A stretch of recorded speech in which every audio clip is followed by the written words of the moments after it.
নমস্কার, আমি ডক্টর সুমিত পারই, কাজী নজরুল বিশ্ববিদ্যালয়ের শিক্ষা বিজ্ঞান বিভাগের একজন সহকারী অধ্যাপক। আজকের এই ভিডিও লেকচারে সকল শিক্ষার্থীদের আমি স্বাগত জানাই।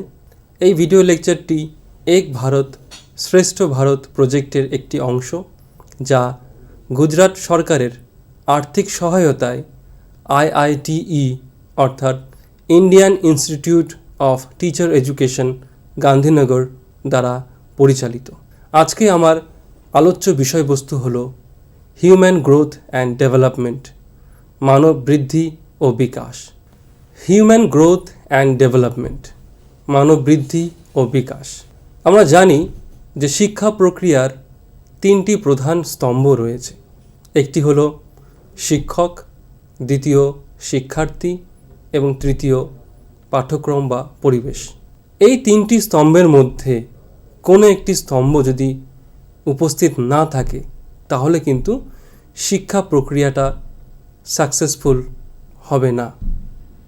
শিক্ষক আছে, কি পড়াবো সেটাও রয়েছে, কিন্তু শিক্ষার্থী যদি না থাকে তাহলে কি শিক্ষা প্রক্রিয়াটা সম্পূর্ণ হবে? না, সম্পূর্ণ হবে না।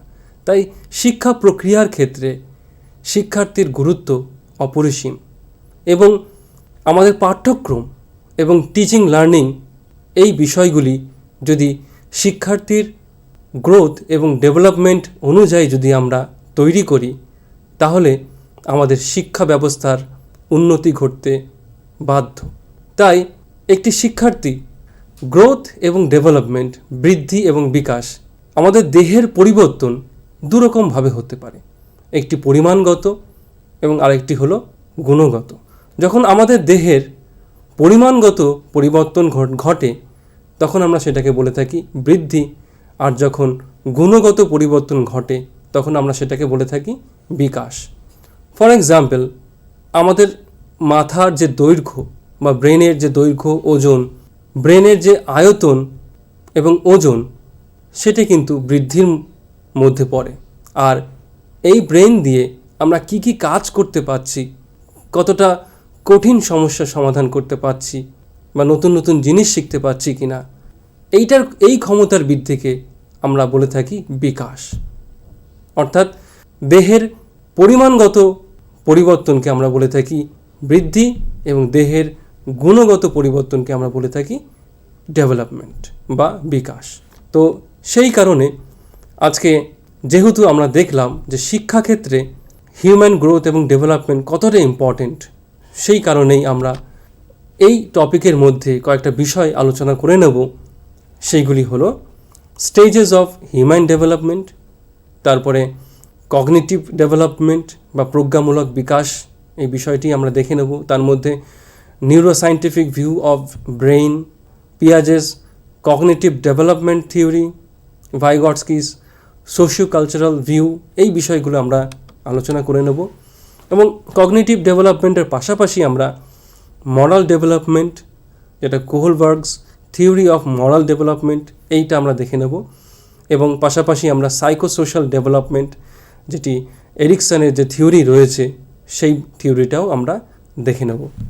প্রথমে আমরা দেখে নিই যে বৃদ্ধি ও বিকাশ বা বিকাশের, প্রথমে আমরা দেখে নিই মানব বিকাশের বিভিন্ন স্তর। মানুষ ছোট থেকে একেবারে শেষ অবধি বড় হয়ে কি কি স্তর অতিক্রম করে সেই নিয়ে বিভিন্ন মনোবৃত্তির মধ্যে মতবিরোধ রয়েছে।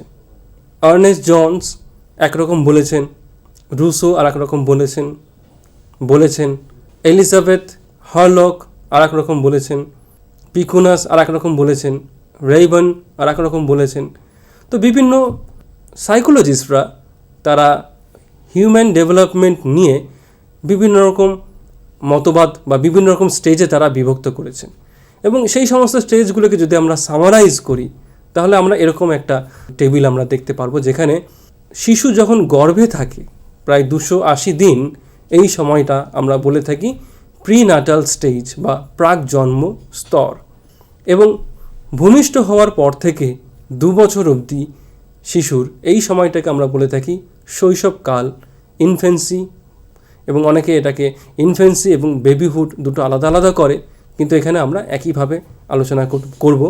ইনফ্যান্সি অ্যান্ড বেবিহুড, 2 থেকে 6 বছর, 2 to 6 ইয়ার্স, এই সময়কালটাকে আমরা বলে থাকি প্রথম বাল্যকাল বা আর্লি চাইল্ডহুড। 6 থেকে 12 এই সময়টাকে আমরা বলে থাকি উত্তর বাল্যকাল, অর্থাৎ লেটার চাইল্ডহুড। 12 থেকে 18 এই সময়সীমাকে আমরা বলে থাকি কৈশোরকাল বা অ্যাডোলেসেন্স। 18 থেকে 40 এই সময়কালটাকে আমরা বলে থাকি প্রথম প্রাপ্তবয়স্ক কাল বা আর্লি অ্যাডাল্টহুড। এবং 40 থেকে 65 এই সময়টাকে আমরা বলে থাকি মধ্যপ্রাপ্তবয়স্ক কাল বা মিডল অ্যাডাল্টহুড। এবং 65-এর পর থেকে আমরা বলে থাকি লেট অ্যাডাল্টহুড বা বৃদ্ধকাল। প্রিনাটাল স্টেজ বা প্রাক জন্ম, এটা তো আমরা দেখলাম যে শিশু যখন মায়ের গর্ভে থাকে সেই সময়টাকেই এখানে বিশেষ করে বোঝানো হচ্ছে। এবং এই সময় যে সমস্ত ক্যারেক্টারিস্টিক্স শিশুর মধ্যে দেখা যায় সেগুলো হলো দৈহিক বৃদ্ধি তার মধ্যে ঘটে, বিভিন্ন অঙ্গ প্রত্যঙ্গের বৃদ্ধি ঘটতে থাকে এবং মায়ের যত্ন যতটা নেওয়া হবে শিশুর যত্ন ততটা নেওয়া হয়, অর্থাৎ মায়ের যত্ন করলেই এখানে শিশুর যত্ন নেওয়া হয়। তারপরে ইনফ্যান্সি, বেবিহুড বা শৈশবকাল, এইখানে কয়েকটা বৈশিষ্ট্য আমরা দেখতে পাই, সেটা হলো শারীরিক ও সঞ্চালনমূলক বিকাশ এর মধ্যে ঘটে থাকে। তারপরে আর্লি চাইল্ডহুড 2 থেকে 6 বছর, এখানে শারীরিকের তুলনায় বৌদ্ধিক, ভাষাগত ও সামাজিক বিকাশ বেশি ঘটে। হাঁটতে শেখে, বিভিন্ন অঙ্গ প্রত্যঙ্গের সঞ্চালন করতে শেখে, খেলতে ভালোবাসে এই সময়টায়। তারপরে লেটার চাইল্ডহুড অর্থাৎ উত্তর বাল্যকাল, 6 থেকে 12 বছর বয়স, এইখানে পরিবারের তুলনায় সহপাঠী দলকে বেশি গুরুত্ব দেয় শিশু। 3R এটাকে শিখে নেয়, অর্থাৎ রিডিং, রাইটিং, অ্যারিথমেটিক এইগুলোর একটা প্রাথমিক দক্ষতা সে অর্জন করে। শিশুর মধ্যে এই সময় নৈতিক বিকাশ ঘটতে থাকে, খেলাধুলায় দক্ষতা অর্জন করতে থাকে এবং লিঙ্গ নির্ধারণ ঘটে, অর্থাৎ কে কোন জেন্ডারে বিলং করে, সে কি ছেলে নাকি মেয়ে, এই ব্যাপারটা সম্পর্কে সে সচেতন হয় এই সময়। এরপরে অ্যাডোলেসেন্স, কৈশোরকাল, 12 থেকে 18 বছর বয়স, এইখানে এই সময়ে দেহের ব্যাপক পরিবর্তন ঘটে যা তাদের আচরণকে বিশেষভাবে প্রভাবিত করে।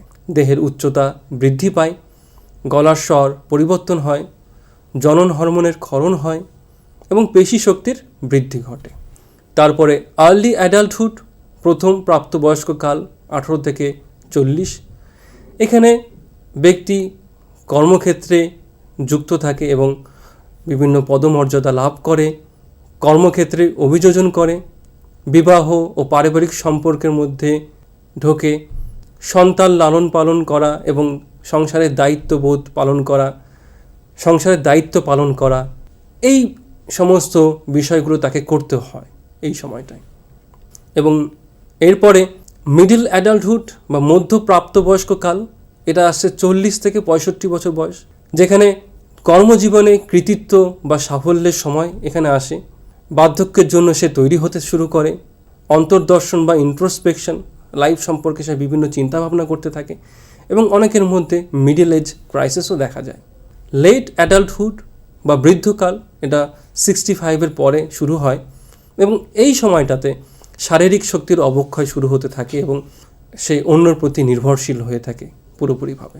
তো আমরা মোটামুটি দেখলাম যে মানুষের জীবনকালকে আমরা কতগুলি স্তরে ভাগ করতে পারি এবং প্রত্যেকটি স্তরের সময়সীমা কত সেটাও আমরা দেখলাম এবং প্রত্যেকটি স্তরে তাদের বৈশিষ্ট্যগুলো কী কী সেটাও আমরা লক্ষ্য করলাম। এরপরে আমরা দেখে নিই কগনিটিভ ডেভেলপমেন্ট বা প্রজ্ঞামূলক বিকাশ। আমাদের মানব দেহের সবথেকে গুরুত্বপূর্ণ অংশটি হলো আমাদের মস্তিষ্ক।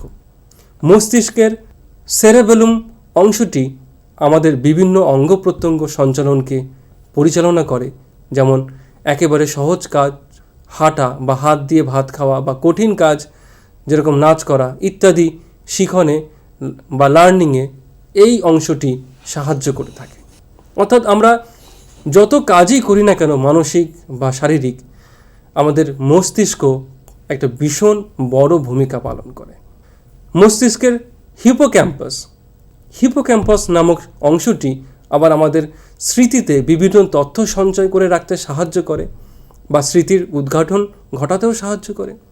মস্তিষ্কের থ্যালামাস নামক অংশটি নতুন কোনো তথ্য বা বিষয়কে শিখতে সাহায্য করে। অর্থাৎ আমরা এখানে দেখতে পাচ্ছি যে মস্তিষ্কের বিভিন্ন অংশ কিভাবে আমাদের বিভিন্ন কাজ করতে সাহায্য করছে। তাই গ্রোথ অ্যান্ড ডেভেলপমেন্টে ব্রেনের যে ডেভেলপমেন্ট, সেই ডেভেলপমেন্ট হওয়াটা সবথেকে গুরুত্বপূর্ণ। একটি সদ্যজাত জন্মানো শিশুর মস্তিষ্কের ওজন প্রায় 500 গ্রামের কাছাকাছি, কিন্তু এই ছোট্ট মস্তিষ্কের মধ্যে কয়েক কোটি কোটি নিউরন বা স্নায়ু রয়েছে। অর্থাৎ মস্তিষ্ক এই স্নায়ু দিয়েই তৈরি, স্নায়ু কোষ দিয়েই তৈরি। এগুলি হলো বিশেষ এক ধরনের স্নায়ু যা ইলেকট্রিক্যাল বা বৈদ্যুতিন প্রক্রিয়ার মাধ্যমে দেহের বাকি স্নায়ুকে পরিচালনা করে। অর্থাৎ মস্তিষ্কের যেই স্নায়ু কোষগুলো থাকে সেইগুলিকে দেখতে খানিকটা গ্রে কালারের লাগে, ধূসর কালার, এবং অনেকে এটাকে গ্রে ম্যাটারও বলে থাকে। এবং এখানে আমরা লক্ষ্য করতে পাচ্ছি যে মস্তিষ্কে অসংখ্য নিউরন বা স্নায়ু কোষ থাকে এবং এরা একে অপরের সঙ্গে ইলেকট্রিক্যাল সংকেত সঞ্চালন করে বিভিন্ন স্নায়ু কোষকে বা বিভিন্ন দেহের বাকি স্নায়ুকে পরিচালনা করে। স্নায়ুর আকার ছোট হলেও কোনো তথ্য প্রক্রিয়াকরণের ক্ষেত্রে এগুলি কম্পিউটার থেকেও কিন্তু বেশি শক্তিশালী। অর্থাৎ আমাদের মস্তিষ্ক অনেকগুলো কম্পিউটার একসাথে যদি করি তার থেকেও কিন্তু বেশি শক্তিশালী। মনোবিদরা আগে মনে করতেন একজন মানুষের মস্তিষ্কে কতগুলি স্নায়ু থাকবে সেটি জন্মের সময়ই নির্ধারিত হয়ে যায়, কিন্তু পরবর্তীকালে দেখা গেল যে মানুষ প্রাপ্তবয়স্ক হয়ে গেলেও তার মস্তিষ্কের মধ্যে নতুন নতুন স্নায়ু জন্ম নিচ্ছে বা নতুন নতুন স্নায়ুর সম্পর্ক তৈরি হচ্ছে। আমরা যদি একটি স্নায়ু কোষকে যদি আমরা দেখি তাহলে আমরা দেখতে পারবো যে দুটি ভাগ রয়েছে একটি স্নায়ু কোষে। একটিকে আমরা বলে থাকি অ্যাক্সন, আর একটিকে বলে থাকি আমরা ডেনড্রাইট। ডেনড্রাইটের কাজ হলো অন্য একটি স্নায়ু কোষ থেকে তথ্য সংগ্রহ করা, আর অ্যাক্সনের কাজ হলো সেই তথ্যকে আরেকটি স্নায়ু কোষে পাঠানো। এবং দুটি স্নায়ু কোষের মধ্যে বা নিউরনের মধ্যে যে সংযোগ স্থলটি রয়েছে সেটাকে আমরা বলে থাকি সাইনাপসেস। সাইনাপসেসকে আমরা রেলওয়ের জাংশনের সাথে তুলনা করতে পারি। যেমন বর্ধমান জংশন, যেখান থেকে আমরা একদিকে আসানসোলে যাচ্ছি, একদিকে বোলপুর, একদিকে কাটোয়া, হাওড়া যাচ্ছি দুভাবে। ঠিক একই রকমভাবে সাইনাপসিস হলো এমনই একটা স্থল যেখানে বিভিন্ন স্নায়ু সংযুক্ত হচ্ছে। যেরকমভাবে যত জংশন থাকবে তত ভালো, আমরা বিভিন্ন দিকেই আমরা যেতে পারবো। ঠিক একই রকমভাবে যদি আমাদের ব্রেনে যত সাইনাপসিসের সংখ্যা বেশি থাকবে তত ভালো, কারণ তত নেটওয়ার্কটা আরও ভালো হবে। কারণ আমরা যখন কোনো কিছু শিখি তখন কিন্তু আমাদের ব্রেনের মধ্যে কিন্তু পরিবর্তন হয়, সাইনাপসিসের পরিবর্তন হয়। আমরা নতুন নতুন নেটওয়ার্ক তখন তৈরি করি, আমাদের নিউরাল নেটওয়ার্ক তৈরি করি, এবং তার মাধ্যমেই কিন্তু আমরা কোনো একটা কাজ করতে সক্ষম হই। এটাকেই কিন্তু আমরা নিউরোপ্লাস্টিসিটি বা সাইনাপসিস প্লাস্টিসিটি বলে থাকি। যদি এই মস্তিষ্কে স্নায়ুর সংখ্যা বা সাইনাপসিসের সংখ্যা গণনা করা হয় তাহলে দেখা যাবে যে আমাদের জন্মের সময় প্রায় 1000 থেকে 2000 কোটি নিউরন এবং 2500টি সাইনাপসিস বর্তমান আছে। 2 থেকে 3 বছরের মধ্যে শিশুর সাইনাপসিসের সংখ্যা বেড়ে দাঁড়ায় 15,000 এবং পরবর্তীকালে আমাদের মস্তিষ্কের স্নায়ু এবং সাইনাপসিসের সংখ্যা বাড়তে থাকে বা কমতেও পারে। এটি সম্পূর্ণ নির্ভর করে যে একজন শিশু পরিবেশ থেকে কী ধরনের উদ্দীপক গ্রহণ করছে তার উপর। আমাদের এনইপি অর্থাৎ ন্যাশনাল এডুকেশন পলিসি 2020-তে বলা হয়েছে যে 3 বছরের মধ্যেই শিশুর 85% ব্রেন ডেভেলপমেন্ট হয়ে থাকে। সেই জিনিসটাই কিন্তু আমরা এখানে লক্ষ্য করছি যে সাইনাপসিসের সংখ্যা 2500 থেকে বেড়ে দাঁড়াচ্ছে 15,000 2 থেকে 3 বছরের মধ্যে। অর্থাৎ যত আমার সাইনাপসিসের সংখ্যা বাড়বে ব্রেনের মধ্যে তত আমার নিউরাল নেটওয়ার্ক তত বাড়বে এবং আমাদের ক্ষমতা, শিখন ক্ষমতা তত বাড়বে। একটি এক্সপেরিমেন্ট করে দেখা গেছে যে কতগুলি ইঁদুরকে দুটো ভাগে ভাগ করেছেন একজন মনোবিদ, এবং এবং এটি পরীক্ষা করেও দেখা গেছে যে একটি ইঁদুরকে একাকী একটি খাঁচার মধ্যে আটকে রাখা হলো এবং আরেকটি ইঁদুরকে অনেকগুলো ইঁদুরের মধ্যে আটকে রাখা হলো। এবারে যদি দেখা যায় যেই ইঁদুরটিকে অনেকগুলো ইঁদুরের মধ্যে রাখা হলো সেখানে তাদের বিভিন্ন অ্যাক্টিভিটি করানো হলো, বিভিন্ন খেলনা দেওয়া হলো যাতে তারা খেলতে পারে, এবং তারা খেলাধুলা করতে থাকলো। এবং আরেকটি ইঁদুর, যে ইঁদুরটি একাকী আছে, সে কিন্তু একাকীই থাকলো, কারোর সাথে মিথস্ক্রিয়া করার কোনো স্কোপ নেই তার। এবং পরবর্তীকালে যখন এই দুটি ইঁদুরের সাইনাপসিসের সংখ্যা পরিমাপ করা হলো, তখন দেখা গেল যে যেই ইঁদুরটি অন্যদের সঙ্গে ছিল তার কিন্তু 25% বেশি সাইনাপসিসের সংখ্যা তার ব্রেনের মধ্যে রয়েছে। অর্থাৎ পরিবেশের সঙ্গে যত আমি ইন্টারাক্ট করব, যত বিভিন্ন ধরনের কাজ আমি করব, তত আমার সাইনাপসিসের সংখ্যা বৃদ্ধি পাবে ব্রেনের মধ্যে। যত আমি নতুন নতুন জিনিস শিখব, তত আমার নিউরাল নেটওয়ার্কটা বৃদ্ধি পাবে আমার ব্রেনের মধ্যে। আর যদি আমি একাকী থাকি, কোনো ধরনের স্টিমুলাস যদি আমি গ্রহণ না করি, তাহলে কিন্তু আমার ব্রেন কিন্তু স্ট্যাগন্যান্ট হয়ে যাবে। সেখানে কিন্তু নিউরাল নেটওয়ার্ক তৈরি হবে না বা সাইনাপসিসের কিন্তু তৈরি হবে না। এই জিনিসটাকেই কিন্তু আমরা নিউরোপ্লাস্টিসিটি বা সাইনাপটিক প্লাস্টিসিটি বলে থাকি। ধরো এখন বর্তমান দিনে টেকনোলজির সুবাদে আমরা ব্রেনের অনেক অ্যাক্টিভিটি আমরা পরিলক্ষিত করতে পারি, এবং ব্রেন নিয়ে গবেষণা অনেক দূর এগিয়ে গেছে। যেমন functional magnetic resonance imaging FMRI এর মাধ্যমে আমরা দেখতে পারি যে শিশুরা বা প্রাপ্তবয়স্করা যখন বিভিন্ন ধরনের মানসিক কাজকর্ম করছে, তখন তাদের মস্তিষ্কে রক্ত চলাচল কেমন হচ্ছে। তারপরে ইভেন্ট রিলেটেড পোটেনশিয়াল বা ERP এর মাধ্যমে আমরা পরিমাপ করতে পারি কোন ধরনের মানসিক কাজের জন্য কী ধরনের ইলেকট্রিক্যাল অ্যাক্টিভিটি বা বৈদ্যুতিন কার্যকলাপ আমাদের মস্তিষ্কে ঘটে চলে। এছাড়া পজিট্রন এমিশন টোমোগ্রাফি বা PET এর মাধ্যমে আমরা মস্তিষ্কের বিভিন্ন কার্যকলাপগুলি সম্পর্কে জানতে পারি। মস্তিষ্কের যে বাহ্যিক আবরণ প্রায় 1 ইঞ্চি বা তার একটু কম পুরু, এই অংশটিকে বলা হয় সেরেব্রাল কর্টেক্স। এই সেরেব্রাল কর্টেক্সেই সবথেকে বেশি পরিমাণ স্নায়ু সঞ্চিত থাকে এবং এর আয়তন প্রায় 3 বর্গফুট। একটি মস্তিষ্কে প্রায় 85% ওজনই হলো সেরিব্রাল কর্টেক্সের। বিভিন্ন রকমের কঠিন মানসিক কাজ এই সেরেব্রাল কর্টেক্সের মাধ্যমে হয়ে থাকে। যেহেতু সেরেব্রাল কর্টেক্সের বিকাশ মস্তিষ্ক বিকাশের শেষ পর্যায়ে হয়ে থাকে, তাই মনে করা হয় এর বিকাশটি বাহ্যিক পরিবেশের দ্বারা ভীষণভাবে প্রভাবিত হয়। সেরেব্রাল কর্টেক্সের বিভিন্ন অংশের বিকাশ বিভিন্ন সময়ে ঘটে। যেমন সেরিব্রাল কর্টেক্সের যেই অঞ্চলটি ব্যক্তির বিভিন্ন অঙ্গ প্রত্যঙ্গ সঞ্চালনের জন্য দায়ী, সেটি আগে বিকশিত হয়। তারপর সেই অঞ্চলটি যেগুলি আমাদের বিভিন্ন ইন্দ্রিয়কে নিয়ন্ত্রণ করে, যেমন চক্ষু, কর্ণ ইত্যাদিকে। তারপর ফ্রন্টাল লোব, যা আমাদের বিভিন্ন যুক্তিপূর্ণ বা বাচনিক প্রক্রিয়া ঘটাতে সাহায্য করে, তার বিকাশ ঘটে। এবং শেষে টেম্পোরাল লোব, যা আমাদের বিচার শক্তি ও অনুভূতিমূলক বিষয়কে নিয়ন্ত্রণ করে, তার বিকাশ ঘটে। এইভাবে মস্তিষ্কের বিভিন্ন অংশগুলি বিকশিত হতে থাকে এবং যার ফলে আমরা বিভিন্ন ধরনের মানসিক ক্রিয়াকলাপ করতে সক্ষম হই।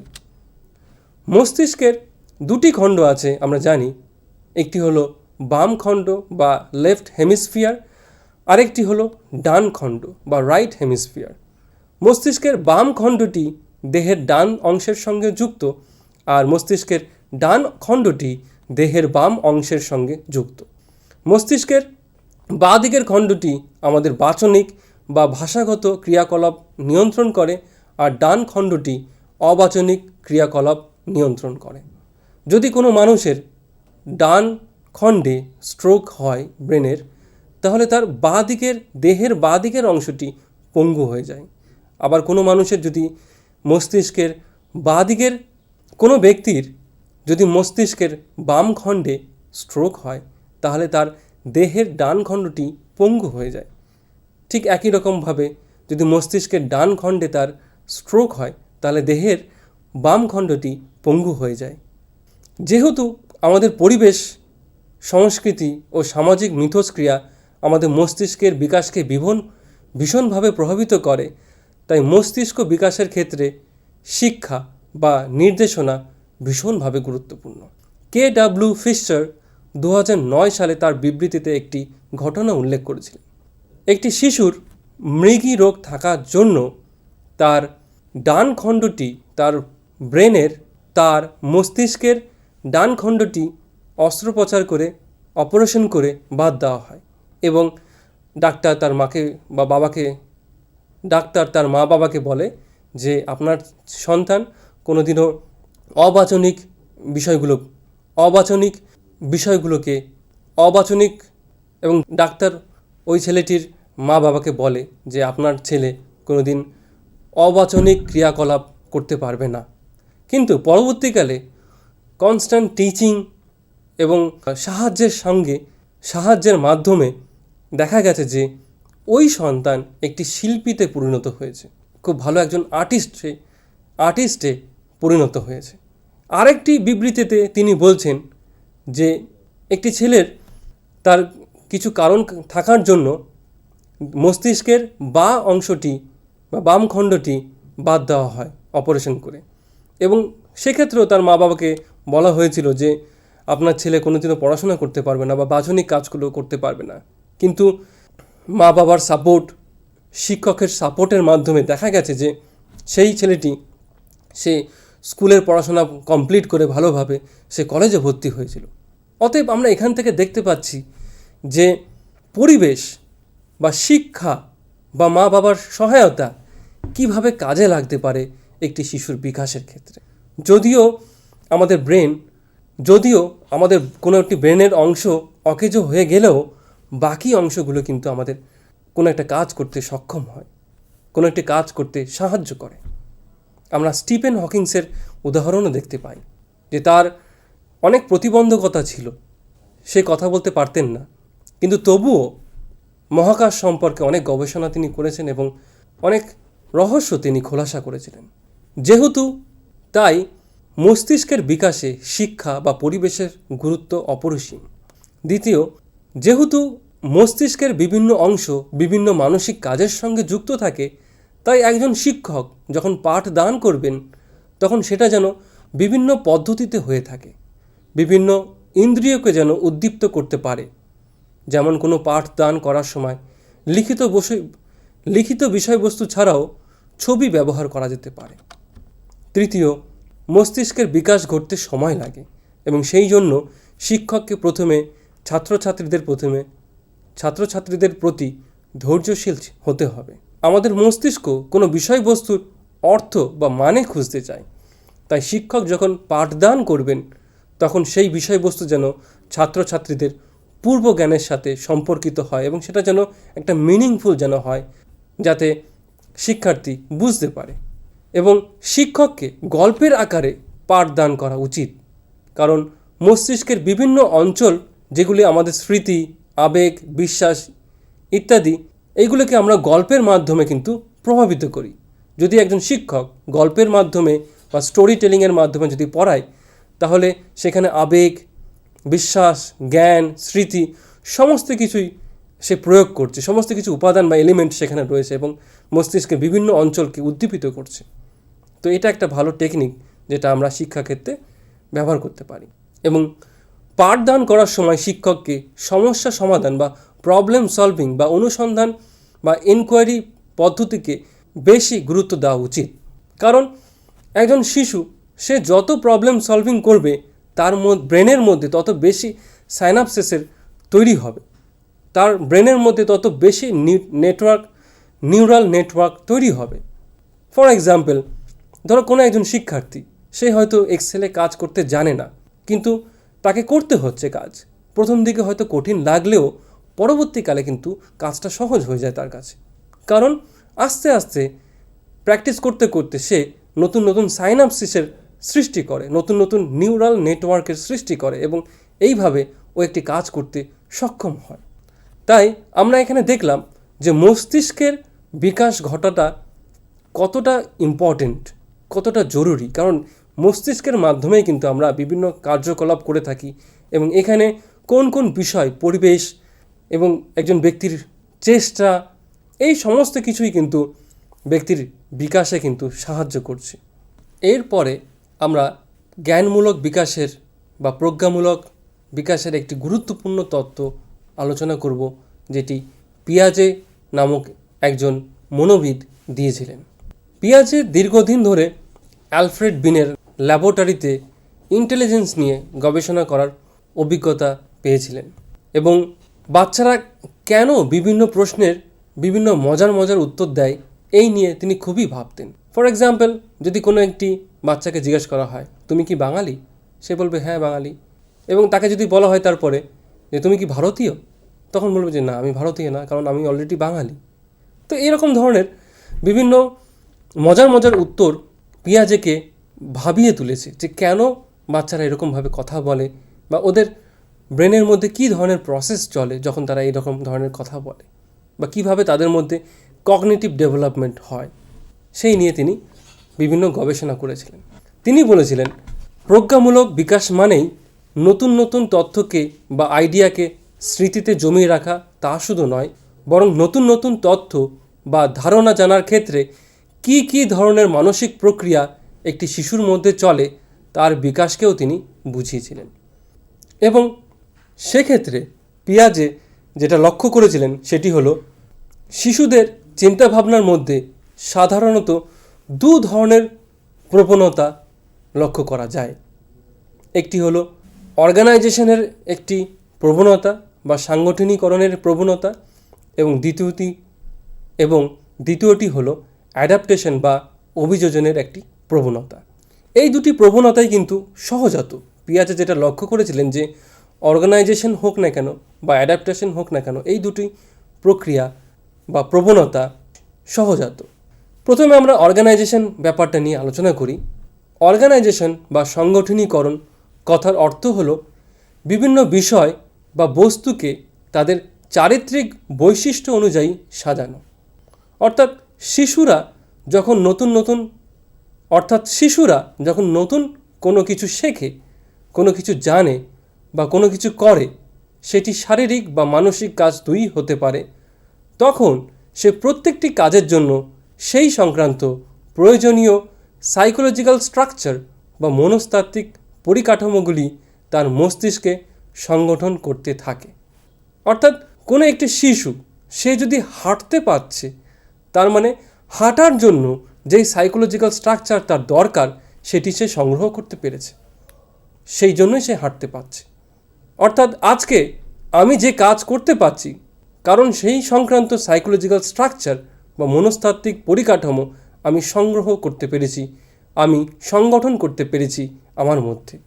এবং এই সাইকোলজিক্যাল স্ট্রাকচারকেই তিনি একটি নাম দিয়েছেন, সেটি হলো স্কিমা।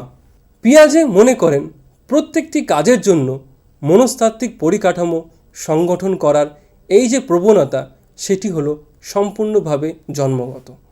এই সাইকোলজিক্যাল স্ট্রাকচার বা মনস্তাত্ত্বিক পরিকাঠামোকে তিনি নাম দিয়েছিলেন স্কিমা। জন্মের সময় আমাদের মধ্যে একেবারে সহজ সরল কাজ করার স্কিমা থাকে, কিন্তু যখনই আমরা বড় হতে শুরু করি তখন একটি স্কিমার সাথে আরেকটি স্কিমা যুক্ত হয়ে যায় এবং এর ফলে আমরা জটিল কাজ করতে সক্ষম হই। উদাহরণস্বরূপ, কোনো একটি বাচ্চা শিশু, সদ্যজাত একটি শিশু, সে কিন্তু একই সময়ে কোনো একটা বস্তুর দিকে তাকানো এবং সেটিকে ধরা, এই দুটো কাজ কিন্তু সে একসাথে করতে পারে না। কারণ তার মধ্যে কোনো একটি নির্দিষ্ট দিকে তাকানো সেই স্কিমা সে আলাদাভাবে রেখেছে, এবং কোনো বস্তুকে ধরা সেটাও তার জন্য যে স্কিমা সেটাও আলাদাভাবে আছে। কিন্তু আমরা আস্তে আস্তে যখন বড় হই তখন আমরা এই বিভিন্ন স্কিমাগুলোকে একসাথে করে কোনো জটিল কাজগুলো আমরা সম্পন্ন করতে পারি। সাইকোলজিক্যাল স্ট্রাকচারের সংগঠন ছাড়াও শিশুদের চিন্তাভাবনার মধ্যে অন্য আরেকটি প্রবণতা দেখা যায়, সেটি হলো অভিযোজন বা অ্যাডাপ্টেশন। বিশেষত এখানে পরিবেশের সঙ্গে অভিযোজনের কথা বলা হয়েছে। দুরকম প্রক্রিয়ার মাধ্যমে শিশু পরিবেশের সঙ্গে অভিযোজন করতে পারে। প্রথমটি হলো অ্যাসিমিলেশন বা আত্মীকরণ, এবং দ্বিতীয়টি হলো অ্যাকোমোডেশন। অর্থাৎ প্রথম যে প্রবণতা শিশুর মধ্যে পিয়াজে লক্ষ্য করেছিলেন সেটি ছিল অর্গানাইজেশন, যেটা আমরা এক্ষুনি আলোচনা করলাম। কিন্তু স্কিমা অর্গানাইজেশন করা ছাড়াও আরেকটি প্রবণতা শিশুর মধ্যে পিয়াজে লক্ষ্য করেছিলেন, সেটা হলো অ্যাডাপ্টেশন, হয়তো যার মানে পরিবেশের সঙ্গে কিভাবে সামঞ্জস্য বা অভিযোজন করতে পারে। এবং দুভাবে আমরা অ্যাডাপ্টেশন করতে পারি, একটি হলো অ্যাসিমিলেশন এবং আরেকটি হলো অ্যাকোমোডেশন। প্রথমে আমরা অ্যাসিমিলেশন নিয়ে আলোচনা করি। অ্যাসিমিলেশন বা আত্মীকরণ মানে হলো আমাদের মধ্যে বর্তমান যে সমস্ত স্কিমা আছে সেগুলিকে দিয়ে বাইরের জগৎকে জানতে চেষ্টা করা, অর্থাৎ পূর্ব জ্ঞানের আধারে নতুন কোনো কিছুকে জানাকেই এখানে আত্মীকরণ বলা হচ্ছে। অর্থাৎ শিশু এখানে বাইরের তথ্যকে বিকৃত করে বোঝার চেষ্টা করে। উদাহরণ, ধরো কোনো একটি শিশু সে বিড়াল কোনো দিন দেখেনি, কিন্তু সে কুকুর দেখেছে, কুকুরের বাচ্চাকেও সে দেখেছে। জীবনের প্রথমবার যদি সে একটি বিড়ালকে দেখে তখন সে কি বলবে? তখন তো বলবেই যে হ্যাঁ, ওই দেখো ওখানে একটি কুকুরের বাচ্চা রয়েছে। এই যে একটি বিড়ালকে দেখে কুকুর বলছে, এর কারণটা হলো এই যে ও বিড়ালকে বোঝার চেষ্টা করছে এটা কী ধরনের প্রাণী, এবং ও দেখলো যে না, ওর কুকুরের জ্ঞান আছে এবং সেইখান থেকে সেই পূর্ব জ্ঞানের আধারেই কিন্তু ও একটা নতুন জিনিসকে জানার চেষ্টা করছে। এইটাকেই আমরা বলে থাকি অ্যাসিমিলেশন বা আত্মীকরণ। এছাড়া অ্যাকোমোডেশন বা সহযোজন, এর মানে হলো শিশুর নিজের চিন্তাভাবনার মধ্যে পরিবর্তন আনা বা অর্জিত জ্ঞানের পরিবর্তন করে নতুন ধরনের স্কিমা তৈরি করে বাইরের কোনো নতুন বিষয়কে জানা বা বুঝতে চেষ্টা করা। ধরা যাক শিশু জানে যে পাখি মানেই এমন একটা প্রাণী যে উড়তে পারে, বা সমস্ত পাখি ওড়ে সে জানে। হঠাৎ করে সে দেখতে পেল একটি পাখি, উট পাখি বা মুরগি, যারা পাখি হয়েও কিন্তু উঠতে পারছে না। তখন সে কি করলো? সে পূর্ব জ্ঞানের কিছু পরিবর্তন নিয়ে আসলো, ধারণার কিছু পরিবর্তন নিয়ে আসলো যে না, এগুলো পাখি হলেও কিছু কিছু পাখি আছে যেগুলো পাখি হলেও তারা উঠতে পারে না, তারা মাটিতেই হাঁটে। বা আগের যে উদাহরণ আমি দিলাম, যে একটি বিড়ালকে দেখে একটা বাচ্চা বলছে যে এটা বিড়াল, একটি বিড়ালকে দেখে একটি বাচ্চা বলছে এটা কুকুরের বাচ্চা। যখন বাড়ির বাকিরা বা গুরুজনরা তাকে বলল যে না, এটা কুকুরের বাচ্চা নয়, এটা একটা বিড়াল, এটা নতুন একটি প্রাণী, তখন আস্তে আস্তে শিশু বিড়াল সম্পর্কে স্কিমাগুলোকে সংগ্রহ করতে শুরু করলো বা সংগঠন করতে শুরু করলো। তো এইভাবে আমরা অ্যাকোমোডেশন বলি বা আমরা অ্যাসিমিলেশন বলি না কেন, এইগুলোর মাধ্যমে আমরা নতুন কোনো কিছু জানি, নতুন কোনো কিছু জানার চেষ্টা করি। আত্মীকরণ এবং অভিযোজন উভয়ই নতুন কিছু জানতে শিশুর কাজে লাগে। যখন শিশু আত্মীকরণ এবং সহযোজনের মাধ্যমে নতুন অজানা কোনো বিষয়কে জানলো বা বুঝলো, তখন তার মধ্যে একটি স্থিতিশীল অবস্থা বা মানসিক ভারসাম্য বজায় থাকে। এই পরিস্থিতিকে পিয়াজে ইকুইলিব্রিয়াম বলেছেন। আর যদি আত্মীকরণ বা সহযোজন প্রক্রিয়ার মাধ্যমে শিশু নতুন বা অজানা কোনো বিষয়কে জানতে পারল না, তখন তার মানসিক ভারসাম্যের ব্যাঘাত ঘটে, বৌদ্ধিক অস্থিরতার সৃষ্টি হয়, সে তখন আর স্থিতিশীল পরিস্থিতিতে নেই। এই ধরনের পরিস্থিতিকে পিয়াজে ডিসইকুইলিব্রিয়াম বলেছেন। সত্যিই তো, যখন আমরা কোনো ম্যাজিক শো দেখি যে একটি বাক্সের মধ্যে একটি লোককে ঢুকিয়ে দেওয়া হলো এবং বিভিন্ন দিক থেকে তরোয়াল ঢুকিয়ে দেওয়া হচ্ছে বক্সের মধ্যে, এবং পরবর্তীকালে দেখা যাচ্ছে যে বক্সটা খুলে সেই মানুষ অক্ষত অবস্থায় বার হয়ে আসছে। আমরা তো অবাক হয়ে যাই যে ব্যাপারটা কি হলো। যখনই আমরা এই ব্যাপারটা বুঝতে পারছি না, তখন আমাদের মধ্যে একটা অস্থিরতার সৃষ্টি হচ্ছে। এইটাকেই আমরা বলে থাকি ডিসইকুইলিব্রিয়াম।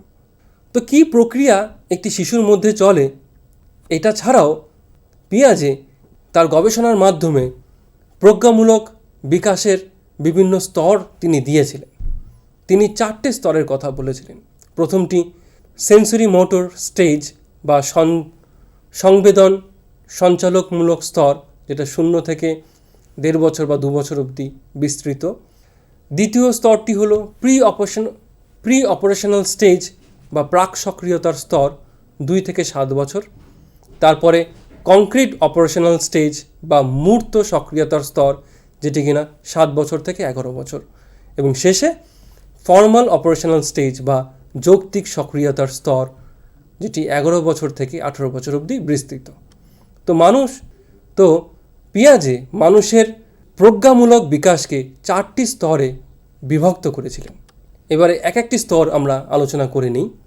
সেন্সরি মোটর স্টেজ বা সংবেদন চালকমূলক স্তর। এই স্তরে শিশুদের চিন্তাভাবনা বলতে কোনো কিছুকে ধরা বা হাত পা নাড়ানো এইগুলোকেই বোঝায়। তবে এই স্তরে দুটো গুরুত্বপূর্ণ বিষয় ঘটে থাকে, সেগুলি হলো অবজেক্ট পার্মানেন্স, বস্তুর স্থায়িত্ব, এবং দ্বিতীয় গোল ডাইরেক্টেড অ্যাকশন বা উদ্দেশ্য অভিমুখী কার্যকলাপ। প্রথম দিকে শিশু এরকম ছিল যে out of mind out of sight, মানে শিশুর সামনে যদি কোনো কিছু উপস্থিত না থাকতো শিশু ভাবতো তাহলে এর কোনো অস্তিত্বই নেই, এবং সেই কারণেই মাকে না দেখতে পেলে বাচ্চা শিশুরা খুব কাঁদে। ওরা মনে করে যে মা হয়তো আর নেই, কিন্তু পরবর্তীকালে আস্তে আস্তে সে বুঝতে পারে যে না, তার মধ্যে অবজেক্ট পার্মানেন্সের কনসেপ্টটা জাগে এবং সে বুঝতে পারে যে না, তার মা এখানে নেই, তার মানে যে একেবারেই যে নেই তা নয়, বাইরে কোথায় আছে, একটু পরে হয়তো আসবে। এছাড়াও গোল ডাইরেক্টেড অ্যাকশন। প্রথম দিকে শিশুর অঙ্গ প্রত্যঙ্গ সঞ্চালনটি উদ্দেশ্যহীনভাবে হতো, কিন্তু এখন আস্তে আস্তে যখন বাচ্চারা বড় হয় তখন তাদের মধ্যে গোল ডিরেক্টেড অ্যাকশন দেখা যায়। অর্থাৎ তারা ইঙ্গিত করে বলে যে হ্যাঁ, আমি এখন কোলে উঠবো, আঙ্গুল দিয়ে দেখায় যে ওটা আমাকে দাও, এইগুলো করতে থাকে। তো এই দুটো গুরুত্বপূর্ণ বিষয় ঘটে থাকে এই সময়ে। এরপরে প্রি অপারেশনাল স্টেজ। সংকেত বা প্রতীক বোঝার এবং ব্যবহার করার শক্তি এখানে জন্মায়। যদিও এই স্তরের শিশুদের মধ্যে স্কিমাগুলি শিশুর বিভিন্ন কর্মসম্পাদনের বা অ্যাকশানের সঙ্গে জড়িত থাকে, তবুও পিয়াজে লক্ষ্য করেছিলেন ভাষার মাধ্যমে বা চিত্রের মাধ্যমে বা কর্মসম্পাদনের মাধ্যমে শিশু বিভিন্ন বস্তু বা ব্যক্তি বা বিষয় প্রতিরূপ তৈরি করতে শেখে। অর্থাৎ শিশুর সামনে যদি কোনো একটি ঘোড়া উপস্থিত নাও থাকে, তবুও ও ঘয় করে ঘো ঢসেনো নয়কার রা ঘোড়া লিখে ও কিন্তু একটা ঘোড়াকে রিপ্রেজেন্ট করতে পারে। এই যে কিছু শব্দের মাধ্যমে রিপ্রেজেন্ট করা, এই যে কিছু লেখার মাধ্যমে রিপ্রেজেন্ট করা, এই বিষয়টা এই সময়টা দেখা যায়, এই ক্ষমতা এদের মধ্যে দেখা যায়। এছাড়াও বিভিন্ন অ্যাকশানের মাধ্যমেও এরা বিভিন্ন বিষয়কে রিপ্রেজেন্ট করে। ফর এক্সাম্পল, একটি ঝাঁটার উপরে সে দাঁড়িয়ে বলে যে আমি হ্যাঁ রকেটে চড়ছি, বা একটি চেয়ারের উপরে দাঁড়িয়ে সে বলে যে আমি স্কুটার চালাচ্ছি। বা বাচ্চারা অনেক সময় কাদা মাটি এইগুলো নিয়ে বিরিয়ানি তৈরি করে, মাংস তৈরি করে, যে আজকে আমি মাংস তৈরি। বা অনেক সময় ছেলেমেয়েরা বিভিন্ন পাথর, মাটি, ইট, কাদা এইগুলো নিয়ে অনেক রকমের সুস্বাদু রান্না করে, বিরিয়ানি, মাংস, মা বাবারা যে সমস্ত রান্না করে বাচ্চারাও এইগুলো দিয়ে ওই সমস্ত রান্না করে। এখানে কি করছে? ও একটা রিপ্রেজেন্ট করার চেষ্টা করছে তার অ্যাকশানের মাধ্যমে এই বিষয়গুলোকে। কেউ হয়তো পেন্সিলটাকে মনে করে এটা আমার রকেট। এরকম মজার জিনিস এই সময়টায় দেখা যায়। আর একটা সমস্যা দেখা যায় এই সময়ে, সেটা হলো যে সংরক্ষণের ধারণা তৈরি হয় না। সংরক্ষণের ধারণা মানে হলো যে কোনো একটি বিষয় বা বস্তুর বাহ্যিক কিছু পরিবর্তন করলেও মূল বিষয়টি একই থাকে। উদাহরণ ধরা যাক, দুটি গ্লাসে সমপরিমাণ জল নিয়ে একটি শিশুকে যদি বলা হয় যে কোন গ্লাসে জল বেশি কোনটাতে কম, শিশু তখন বলবে যে হ্যাঁ, দুটোতেই সমান জল আছে। এরপরে একটি গ্লাসের জল একটি লম্বা সরু গ্লাসে যদি আমি ঢালি এবং স্বাভাবিকভাবে তার জলের উচ্চতা বৃদ্ধি পাবে, এবং তারপর যদি শিশুটিকে বলা হয় যে কোন গ্লাসে জল বেশি, তখন বাচ্চাটা বলবে যে না, ওই সরু লম্বা গ্লাসটিতে জল বেশি আছে। তার মানে কি? তার মানে শিশুর মধ্যে এখনও সংরক্ষণের ধারণা তৈরি হয়নি। রিভার্সিবিলিটি, এই কনসেপ্টটাও কিন্তু তার মধ্যে তৈরি হয়নি। বাচ্চাকে যদি বলা হয় তোমার কতগুলো ভাই বোন আছে, এবং সে যদি বলে আমার একটা ভাই আছে, এবং তারপর যদি তাকে বলা হয় তোমার ভাইয়ের কতগুলো দাদা বা ভাই বোন আছে, তখন সে কিন্তু বলবে যে আমার ভাইয়ের কোনো দাদা ভাই বোন বা কিছু নেই। যদিও সে নিজেই ওর ভাইয়ের দাদা, তবুও। এরপরে শ্রেণীকরণ বা ক্লাসিফিকেশন। ক্লাসিফাইও সে করতে পারে না। বাবার মতন দেখতে সবাইকে, যে কোনো মানুষকে সে হয়তো বাবা বলে, অনেক সময় অনেক বাচ্চারা এরকম করে। তার মানে কি, ও এখনও ক্লাসিফাই করতে পারেনি।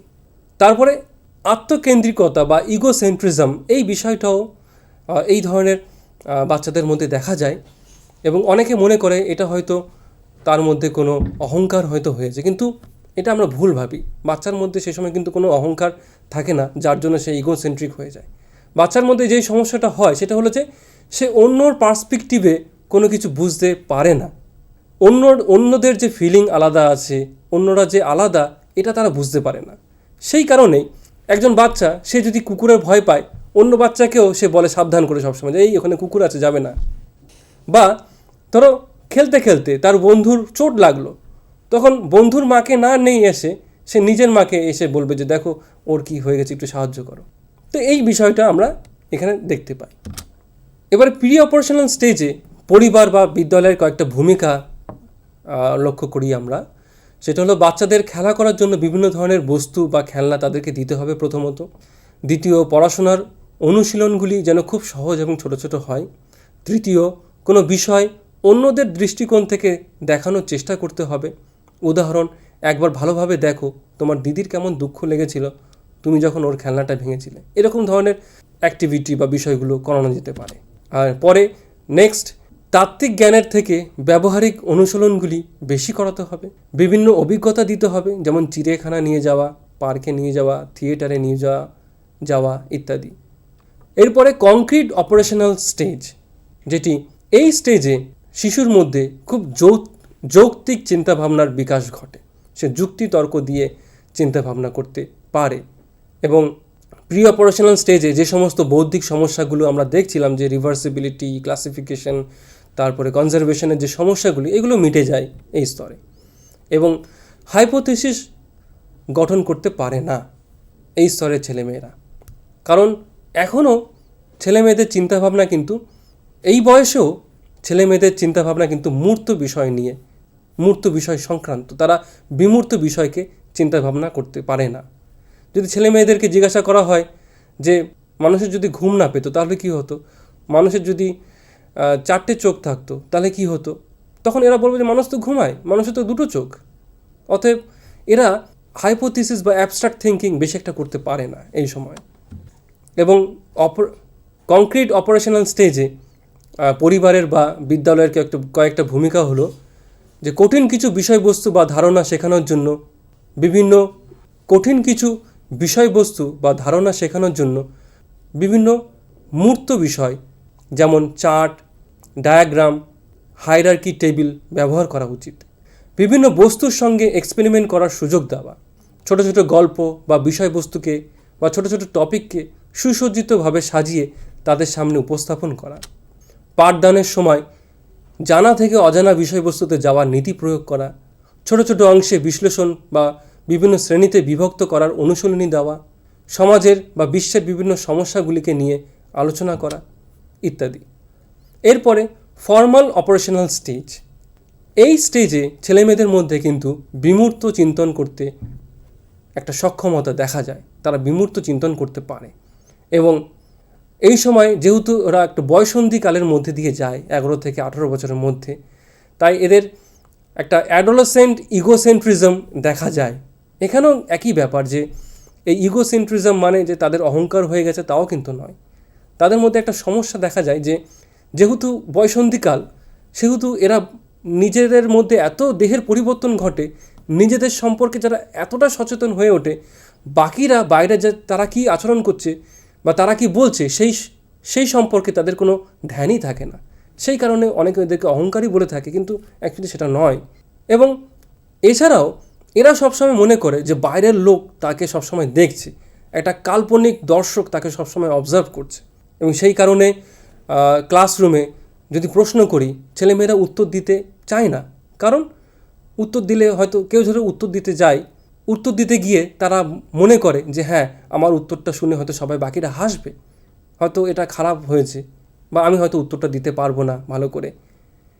এইরকম ধরনের অনেক কিছু চিন্তাভাবনা করে, সেজন্য ছেলেমেয়েরা গুটিয়ে যায় এই সময়। অনেকে আমরা একে স্টাবার্ন বা ইগোসেন্ট্রিক বলে থাকি এদেরকে। কিন্তু অ্যাকচুয়ালি এদের মধ্যে যে কী সমস্যা চলছে সেটা যদি আমরা ভালোভাবে দেখি তাহলে আমরা বুঝতে পারবো যে এরা কিন্তু সত্যি একটা সমস্যার মধ্যে দিয়ে যাচ্ছে। তো এইভাবে পিয়াজে দেখলাম যে প্রজ্ঞামূলক বিকাশকে বিভিন্ন স্তরে তিনি বিভক্ত করেছিলেন এবং প্রত্যেকটি স্তরে কী কী বৈশিষ্ট্য সেগুলো আমরা আলোচনা করে নিলাম। এরপরে আমরা আলোচনা করব ভাইগটস্কির সোশিও কালচারাল পার্সপেক্টিভ। প্রজ্ঞামূলক বিকাশে ভাইগটস্কির থিওরিও কিন্তু খুবই ইম্পর্ট্যান্ট। পিয়াজে যেই জায়গাটা উপেক্ষা করেছিল ভাইগটস্কি সেই জায়গাটাকেই বেশি জোর দিয়েছিলেন, সেটি হলো সোশ্যাল ইন্টারাকশন। ভাইগটস্কি মনে করেন যে ব্যক্তি সোশ্যাল ইন্টারাকশন, সামাজিক মিথস্ক্রিয়ার বা একে অপরের সঙ্গে কথোপকথনের মাধ্যমে জ্ঞানের বিকাশ বা প্রজ্ঞামূলক বিকাশ ঘটায়।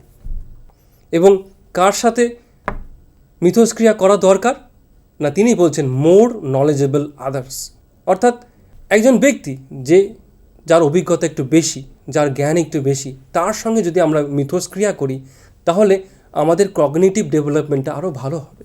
এবং এটাকেই তিনি ZPD বা জোন অফ প্রক্সিমাল ডেভেলপমেন্ট কনসেপ্টের মাধ্যমে বর্ণনা করছে, যে একজন ব্যক্তি সে একা একা কতটা কাজ করতে পারে, একা একা কতটা মানসিক কাজ করতে পারে এবং আরেকজনের সাহায্য নিয়ে সে কতটা কাজ করতে পারে। এই যে একা একই কাজ করার ক্ষমতা এবং কারোর সাহায্য নিয়ে কাজ করার ক্ষমতা, জোন অফ প্রক্সিমাল ডেভেলপমেন্ট বা ZPD। অর্থাৎ একজন ব্যক্তি একা কতটা কাজ করছে, কতটা মানসিক কাজ করছে এবং আরেকজনের সাহায্য নিয়ে কতটা মানসিক কাজ করছে, এই দুটো ক্ষমতার পার্থক্যকেই তিনি জোন অফ প্রক্সিমাল ডেভেলপমেন্ট বলছেন। হয়তো আমি একা একা দুটো অঙ্ক করতে পারি, কিন্তু যখন আমি অন্যদের সাহায্য নিই, কোনো সিনিয়রদের বা টিচারের সাহায্য নিই, তখন আমি কিন্তু আরও বেশি অঙ্ক করতে পারবো। আমি হয়তো দুটোর বদলে 10টা তখন অঙ্ক করতে পারবো। এই যে দুটো অঙ্ক করতে পারা এবং 10টা অঙ্ক করতে পারা, এর যে ফারাক, এটাকেই তিনি বলছেন জোন অফ প্রক্সিমাল ডেভেলপমেন্ট। এবং আমাদের বেশি ডেভেলপমেন্ট হবে যখন আমরা অন্যদের সাহায্য নিয়ে বা MKOর সাহায্য নিয়ে কোনো কাজ করি। এবং ভাইগটস্কি শুধু সোশ্যাল ইন্টারাকশন নয়, প্রাইভেট স্পিচের কথাও তিনি বলছেন। অর্থাৎ একজন ব্যক্তি সে নিজের সাথে নিজে কী ধরনের কথোপকথন করে সেটাও তার কগনিটিভ ডেভেলপমেন্টে প্রভাব ফেলে।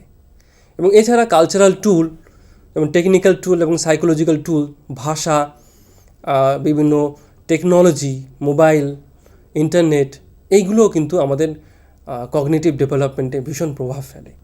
তো এটাই ছিল ভাইগটস্কির সোশিও কালচারাল পার্সপেক্টিভ, যেটার সাহায্যে আমরা দেখতে পারি, যেটার সাহায্যে আমরা জানলাম যে কোন কোন বিষয় ব্যক্তির প্রজ্ঞামূলক বিকাশে প্রভাব ফেলে। এরপরে আমরা আলোচনা করব মরাল ডেভেলপমেন্ট বা নৈতিক বিকাশ। কোহলবার্গের একটি বিখ্যাত থিওরি এখানে রয়েছে। কোহলবার্গ বিভিন্ন মরাল ডিলেমা বাচ্চাদেরকে দিয়ে এবং তাদের উত্তরগুলোকে সংগ্রহ করে একটি বিশ্লেষণ করে একটি তত্ত্ব তৈরি করেছিলেন, যেটাকে আমরা moral development theory of Kohlberg নামে জানি। তিনি বিভিন্ন নৈতিকতার বিকাশকে বিভিন্ন স্তরে বিভক্ত করেছিলেন। প্রথমটি প্রি কনভেনশনাল মোরালিটি স্টেজ, 4 থেকে 10 বছর বয়স; কনভেনশনাল মোরালিটি স্টেজ 10 থেকে 13; post conventional stage morality, post conventional stage of morality 13 onwards, 13 onwards. এইরকম 3টে স্তরে তিনি ভাগ করেছিলেন। প্রত্যেকটা স্তরের আবার 2টি করে স্তর রয়েছে, 2টি করে ভাগ রয়েছে। প্রত্যেকটা স্তরের কিন্তু আবার 2টি করে ভাগ রয়েছে। এই 3টে পর্যায়ের প্রত্যেকটা পর্যায়ের কিন্তু 2টি করে স্তর রয়েছে। প্রথম পর্যায়ে প্রি কনভেনশনাল যে স্টেজটা রয়েছে সেখানে 2টি ভাগ রয়েছে, 2টি স্তর রয়েছে।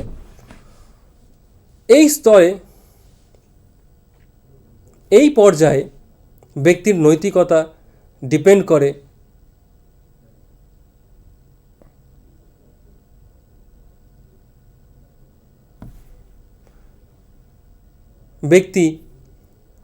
শিশু কী ধরনের প্রতিক্রিয়া বড়দের কাছ থেকে সে পাচ্ছে।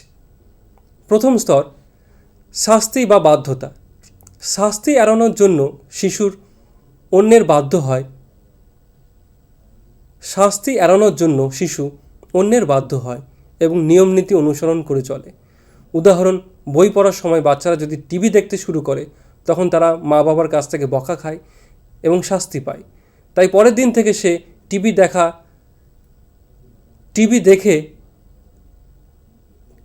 দেখে না, বরং বই পড়তে বসে। এটাই শিশু নৈতিক দিক থেকে ঠিক মনে করে। দ্বিতীয় স্তরটি স্বার্থ, অর্থাৎ শিশুর স্বার্থ পূরণ করবে সেই সমস্ত কাজই শিশুর কাছে ঠিক। উদাহরণ, যদি কোনো বাচ্চা ছেলেকে বলা হয় যে তুমি যে কেকটা খাচ্ছ সেখান থেকে অর্ধেকটা তোমার দাদাকে দিয়ে দাও, তখন সে কেকটা দিতে ততটা ইচ্ছুক হবে না। কিন্তু যদি তাকে বলা হয় তুমি তোমার দাদাকে অর্ধেক কেক দাও আর তোমার দাদা যেই চকলেটটা খাচ্ছে সেখান থেকে অর্ধেকটা তোমাকে দেবে, তখন কিন্তু বাচ্চাটা তার কেকটা দিতে খুব বেশি আগ্রহী হবে, কারণ বদলে সে চকলেটটাও পাবে। পরের পর্যায়ে কনভেনশনাল স্টেজ। এই পর্যায়ে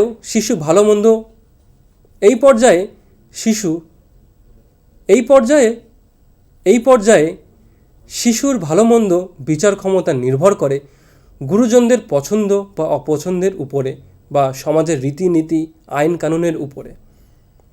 এই পর্যায়ে দুটি স্তর আছে। প্রথম স্তর, এই বয়সের ছেলেরা অপরের সমর্থন আকাঙ্ক্ষা করে। দ্বিতীয়,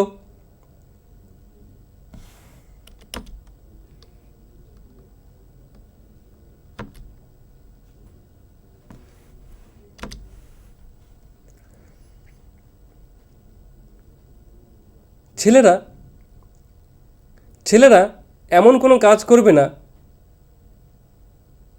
ছেলেরা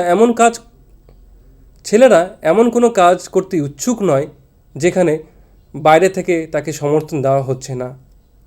তো সমর্থন পেলেই, বাইরে থেকে বা অন্যদের কাছ থেকে সমর্থন পেলে সেই কাজটাকেই সে নৈতিক বলে মনে করে। দ্বিতীয় স্তর, এই স্তরে কোন কাজটা ভালো বা কোন কাজটা খারাপ, শিশুর এই ধরনের ধারণাটি নির্ভর করে সমাজে প্রচলিত আইন কানুন, নিয়ম, ধর্ম ইত্যাদি উপর। ন্যায় বিচারের ক্ষেত্রে তারা সমাজের নিয়ম নীতিকে খুব জোর দেয়। এই স্তরে ছেলেমেয়েরা আইনসঙ্গত সমাজ সমর্থিত আচরণগুলিকে কর্তব্য মনে করে। এবং লাস্ট যে স্তরটি রয়েছে, পোস্ট কনভেনশনাল স্টেজ। এই বয়সেই প্রকৃত নৈতিকতা দেখা দেয়। নীতিবোধ সংক্রান্ত সিদ্ধান্ত গ্রহণে ব্যক্তি অন্যদের উপর নির্ভর করে না, সুসংহত বিবেকের উপরেই সে আস্থা রাখে এবং বিভিন্ন সিদ্ধান্ত গ্রহণ করে। এই পর্যায়েরও দুটো স্তর দেখা যায়। প্রথম, এই পর্যায়ে ছেলেরা নীতি সংক্রান্ত কোনো সিদ্ধান্ত গ্রহণের জন্য যুক্তির আশ্রয় নেয়। আইন তার আচরণকে নিয়ন্ত্রণ করে। সে জানে আইন সমগ্র সমাজ দ্বারা স্বীকৃত, তাই আইনকে সামনে রেখেই তার নৈতিক আচরণ প্রকাশ পায়। ব্যক্তির সঙ্গে যদি আইনের দ্বন্দ্ব দেখা দেয় তাহলে আইন ভঙ্গ করে সে চাহিদা পূরণ করে না, এক্ষেত্রে আইন পরিবর্তন করে সে চাহিদা পূরণ করবে। দ্বিতীয়, এই স্তরে নৈতিক আচরণের ক্ষেত্রে ব্যক্তির বিবেক খুব সক্রিয় হয়। কোনো আইন বা সামাজিক চুক্তি দ্বারা নয়, বরং ব্যক্তির আচরণ নিয়ন্ত্রিত হয় তার বিবেকের দ্বারা। সকলের কল্যাণ হয় এমন আচরণ সে করে এবং নিজের আচরণে তা প্রকাশ ঘটায়। একেই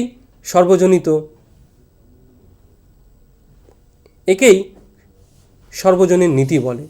কোহলবার্গের মতে অনেকেই এই স্তরে পৌঁছাতে পারেন না, কারণ এর জন্য প্রয়োজন উচ্চ স্তরের বিমূর্ত চিন্তনের ক্ষমতা। কোহলবার্গের থিওরির অনেক সমালোচনা রয়েছে, তার মধ্যে তিনটি গুরুত্বপূর্ণ হলো, তার তত্ত্বটি কেবলমাত্র প্রযোজ্য ছিল পাশ্চাত্য দেশের বালকদের জন্য, মেয়েদের অথবা অন্য সংস্কৃতির বাচ্চাদের উপর তিনি কোনো রকম গবেষণা করেননি, তাই তার তত্ত্বটি এক্ষেত্রে তাদের জন্য প্রযোজ্য নয়। দ্বিতীয়, শিশুর নৈতিক বিকাশের ক্ষেত্রে কেবলমাত্র তার প্রজ্ঞামূলক বিকাশ প্রভাব ফেলে, তা নয়, পারিপার্শ্বিক বিভিন্ন ব্যক্তি আত্মীয় স্বজনরাও প্রভাব ফেলে। এবং তৃতীয়, শিশুর নৈতিক বিকাশ স্তর অনুযায়ী নয়, বরং ধারাবাহিকভাবে ঘটে থাকে। শিক্ষাগত তাৎপর্য: প্রথমত, নৈতিক দ্বন্দ্বগুলির আলোচনার জন্য খোলামেলা পরিবেশ তৈরি করা দরকার শিক্ষাক্ষেত্রে। অন্যের দৃষ্টিকোণ থেকে দেখা বা পার্সপেক্টিভ টেকিং এই ধরনের অ্যাক্টিভিটি করা যেতে পারে। তৃতীয়, সমাজের নিয়মকানুন আইন সম্পর্কে জানানো বাচ্চাদেরকে। চতুর্থ, যদি কোনো কাজের ফলাফল ক্ষতিকারক হয় তাহলে অন্য ব্যক্তির কী কী ক্ষতি হচ্ছে সেইগুলো সম্পর্কে আলোচনা করা যেতে পারে। তো এইভাবে আমরা দেখলাম যে কোন কোন স্তরের মাধ্যমে ব্যক্তির নৈতিক বিকাশ ঘটে এবং প্রত্যেকটা স্তরে কী কী বৈশিষ্ট্য আছে সেগুলি আমরা লক্ষ্য করলাম। এরপরে আমরা আলোচনা করে নেব এরিকসনের সাইকোসোশ্যাল ডেভেলপমেন্ট থিওরি। সাইকোসোশ্যাল মানে হলো মনোসামাজিক বিকাশ, বা বলা যেতে পারে ব্যক্তিত্বের বিকাশও বলা যেতে পারে। এবং এরিকসন যেটা বলছেন যে মানুষের প্রত্যেকটা স্তরে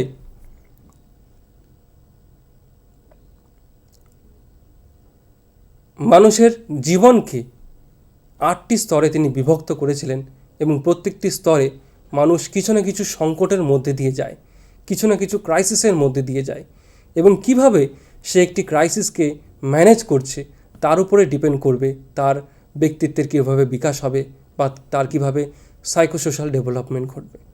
তো সেই 8টি পর্যায়ে আমরা দেখে নিই। প্রথমটি ট্রাস্ট ভার্সেস মিসট্রাস্ট, অর্থাৎ এটি 0 থেকে 1.5 বছরের মধ্যে হয়ে থাকে। অর্থাৎ একটি শিশু ব্ল্যাক, প্রথম ক্রাইসিসটি দেখা যায় ট্রাস্ট ভার্সেস মিসট্রাস্ট, অর্থাৎ 0 থেকে 1.5 বছরের বয়সের মধ্যে একটি বাচ্চা শিশুকে তার মা বা গুরুজনরা কিভাবে